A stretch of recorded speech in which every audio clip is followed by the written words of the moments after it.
Hi everyone, welcome back to another episode of How Are You Living? If you are new to the channel, welcome. And if you get to the end and you've enjoyed what you have heard or seen, please do give it a thumbs up and please do subscribe so you get the episode each week. And if you are someone that is subscribed to the podcast or the YouTube channel already, thank you for coming back. I do appreciate you. So today's episode is all about self-talk. And this is important because it has a direct link to one of the pillars of health that I'm interested in, and that's how do we think? Do we think well? Do we manage our thoughts well? Do we manage stress well? So self-talk plays into that pillar because your self-talk has a direct effect on your thought processes and how you manage your thoughts. So I'm going to dive straight in and I'm going to go over what self-talk is, and I'm going to keep it super simple. Don't need to overcomplicate it. Self-talk is the way we speak to ourselves. It's that inner voice.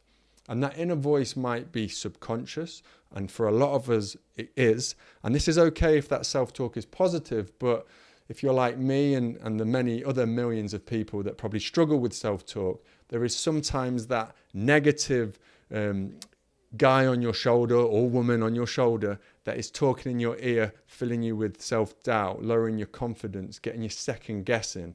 And if that's happening unconsciously, it's dangerous because your self-talk creates your thoughts, and we know that our thoughts create our reality. So we want to make this dialogue, this inner voice that we have with ourselves, as conscious as possible. And this all starts with cultivating self-awareness and seeing where you are at this moment in time. Is it serving you well, this conversation you're having with yourself, or is there room for improvement? And this is a practice. And what I mean by that is practice, there's no finite goal or aim. It's an infinite process, and it is a work in progress, and it's all about progress, not perfection. And that's how you need to look at this dialogue, because it's going to be impossible talking to yourself positively 24/7. And that's fine. We don't want you to do that, or we're not expecting you to do that. But you just need to be aware of how you're talking to yourself in the first place. So if you want to make change, you are better equipped to do so. So to cultivate this self-awareness initially, you have to pause, be still, and just see where you're at now. Listen to yourself. The world's busy most of the time with either looking at social media or going to work, coming back from work. You need to carve out time in the day, whether it be morning, evening, I like both, just to quiet your mind and listen. How are you feeling? How are you talking to yourself? And that is the start for any change. But I'll go into that in a little bit more detail in a moment in regards to breaking the cycle, which starts with cultivating self-awareness. But I just want to talk about the detrimental effects of negative self-talk and why not only is it bad for your thought processes, but how it can affect your whole life and your ability to express health, because it really does have an effect on your body's emotional stress. And if you have too much emotional stress, like any other stress, say physical stress or chemical stress, your nervous system has to process this. And if you are overwhelming it with too much stress, whatever the stress may be, you are going to pay a price. So this is one thing you can do to help cultivate a better environment mentally, which will then have a knock-on effect on how you manage your thoughts and manage your stress. So self-talk, you talk to yourself negatively. It might be self-doubt, comparing yourself to others. I'm not good enough.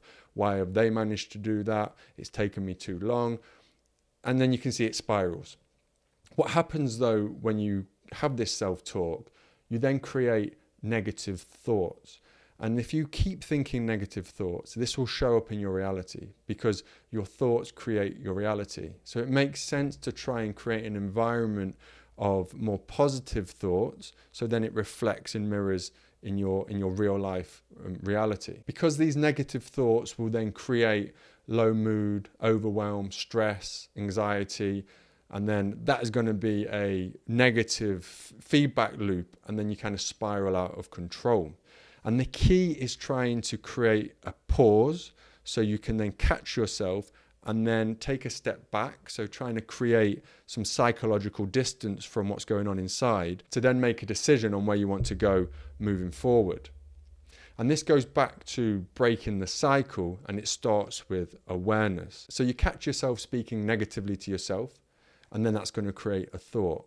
by having that reflection or that step back, that pause, you can then gain that awareness. And from this, you can challenge that self-talk, that thought. Is it true? It might be true. If it is, well, then you can learn from that and you can figure out what you need to do to help improve that dialogue or that thought. But say for a lot of us, it isn't true. So then you want to look for evidence in the past to counteract what you're thinking. So what have I done in the past that suggests that I am capable, I am more than enough, I have accomplished lots of things in my life? And you need to look for those pieces of evidence, because then you start to do that, and what you might find is that chatter, that inner voice quiets itself down. And that's all it takes sometimes, is to pause, reflect, and just see if that conversation is serving you. And by doing this, you're able to change your perspective and not dwell on the negative talk, because it will happen, okay? We're human, it will happen to all of us. But what do we do with that self-talk? Do we use it as an opportunity to learn, to move forward, or do we spiral into that negative loop? And there will be moments when we do spiral. We are human, but we have to hit the target more times than we miss, and we need to focus on progress, not perfection. You start to drill those two concepts in your mind, and it really does help when moving you forward. And when you're breaking this cycle of negative self-talk, as well as looking for evidence, you can focus on the strengths, and we all have them. And sometimes we don't like to admit it, or we find it difficult to see them, but we all have strengths. So what you want to do is write down all your strengths and be proud, and don't be shy. No one else is going to read them, but just write down all your strengths, and you will be surprised at how many you have. So then when you do find yourself going down that negative self-talk rabbit hole, have a look, read. Yes, I am good at this. I'm amazing at that, excellent at that. And that will help replace that negative thought, stop it in its tracks, so then you can move forward and focus more on the positive than the negative. So something to bear in mind is when you are going through a process, or you are figuring out how you speak to yourself, and you are aware that it's negative, and that's important, you're aware, which means you're conscious. You need to also be conscious that you are showing yourself love, support, and compassion as if you were trying to help a friend, a loved one, because you don't want to be too hard on yourself. Because if you are, that's going to add fire to the fuel. It's going to add to that negative self-talk feedback loop, and it's just going to be even more difficult to make progress moving forward. So short and sweet today. I don't want to overcomplicate it. I just want to get you thinking. And even if after this episode you're just starting to be a bit more aware of your self-talk, your inner dialogue, I've achieved what I've wanted to achieve today. So I'll finish on this little reminder that self-talk is so important because it creates your thought processes. You have negative self-talk, you're going to have negative thoughts. That is then going to have a mirrored effect or reflect into your reality. So you start to change how you talk to yourself, you change your thoughts, and then you can change your reality. So I hope you've enjoyed the episode. If you have, please do give it a thumbs up. If you think this will help anyone you know, please do share. And if you haven't already, hit the subscribe button. And I look forward to seeing you or speaking to you next week. Peace.